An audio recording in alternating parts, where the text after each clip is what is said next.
आजकल हम देख रहे हैं कि कोरोना का कहर जो है शहर से गांव तक पूरे देश में काफ़ी फैला हुआ है। इस परिप्रेक्ष्य में कई लोग ये नहीं समझ पाते हैं कि हमें अपने बच्चों को कोरोना से कैसे सुरक्षित रखना है।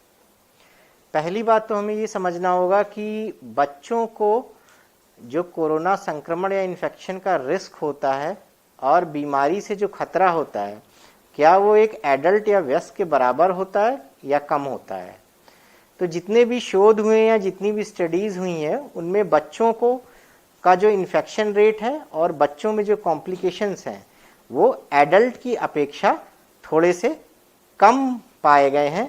लेकिन इसमें भी समझने वाली बात यह है कि जो बहुत छोटे बच्चे हैं, जैसे कि 5 या 6 साल से कम उम्र के बच्चे, उनको खतरा वयस्कों से कहीं अधिक हो सकता है। अब आते हैं क्वेश्चन नंबर 2 पर कि हमें बच्चों को कैसे बचाना है। तो देखिए, जो बचाव होता है, एक तो होता है बैरियर मेथड कि बच्चों को कैसे हमें संक्रमित लोगों से बचाना है, एक फिजिकल बैरियर बनाकर। दूसरा आता है कि यदि हम ये फिजिकल बैरियर यानी बच्चों को काफ़ी समय तक आइसोलेट करके रखेंगे, सोसाइटी से, रिश्तेदारों से, उनके दोस्तों से, उनको खेलने के लिए नहीं भेजेंगे, तो बच्चों में जो एक मेंटल इम्प्लीकेशंस होते हैं या जो मानसिक तनाव बढ़ता है या जो इमोशनल डिस्टर्बेंसेस होते हैं, उनको कैसे निपटना है, उनसे कैसे निपटना है। तीसरी बात यह है कि खान पान में क्या खिलाएं क्या नहीं खिलाएं जिससे उनकी इम्यूनिटी बेहतर बन सके। तो आइए एक एक करके इन तीनों चीजों पे लेते हैं। यदि आप इस तरह ही हेल्थ के बारे में जानना चाहते हैं तो सब्सक्राइब करें ये channel the health care today और बेल आइकन दबाएं ताकि हर नए वीडियो का नोटिफिकेशन सबसे पहले आपको मिले।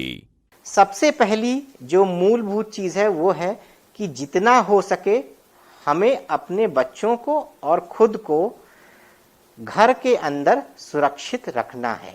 सिर्फ जरूरी और इमरजेंसी कार्यों के लिए ही बाहर निकलें। घर के बाहर अगर निकलना भी हो तो हमेशा मास्क का इस्तेमाल करें, चाहे बड़े हों या बच्चे हों। अपने साथ एक सैनिटाइजर हमेशा रखें जिससे बार बार अपने हाथ सैनिटाइज करें। बाहर जाते समय यह ख्याल रखें कि अपने हाथों से कम चीज़ों को छुएं। कई बच्चों की आदत होती है रास्ते चलते कहीं पेड़ छूने की, पौधे छूने की, गाड़ियां छूने की। तो बच्चों को ये समझाइए कि बाहर यदि किसी इमरजेंसी के कारण आपको निकलना भी है तो अपने हाथ अपनी पॉकेट के अंदर रखें। मास्क का प्रयोग करें और स्टरलाइजर, एल्कोहल बेस्ड स्टरलाइजर का इस्तेमाल करें। हर्बल या आयुर्वेदिक स्टरलाइजर कीटाणु या वायरस को मारने में नाकाफी साबित हुए हैं। अब आते हैं घर के अंदर की बात। घर के अंदर यदि हम हैं तो कोशिश करिए कि अगर आपके घर में कोई भी सर्दी खांसी बुखार का मरीज है या कोई एडल्ट है तो उसको एक कमरे के अंदर आइसोलेट करके रखें। उसका वॉशरूम अलग रहे, उसका खाना पीना सब गर्म पानी से धोएं, उसके कपड़े, उसके बर्तन। छोटे बच्चों को खास तौर पे उसके संपर्क में ना आने दें। किसी भी गेस्ट को घर में मत बुलाइए जब तक ये कोरोना का समय है। किसी भी पार्टी में, बर्थडे में, शादी में जाने की कोई भी जरूरत नहीं है।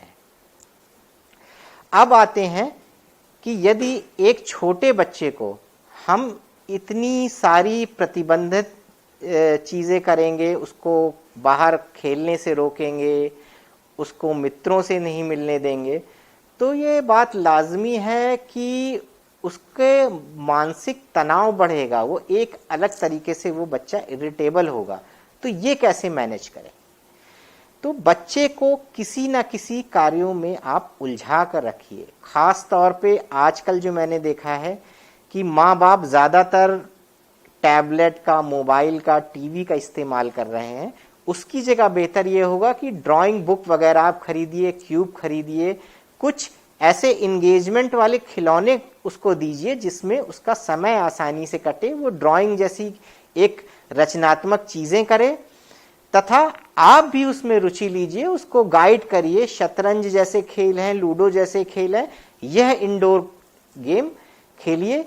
और मोबाइल, टीवी तथा वीडियो गेम्स की मात्रा दिन में 1 घंटे से ज्यादा नहीं होनी चाहिए।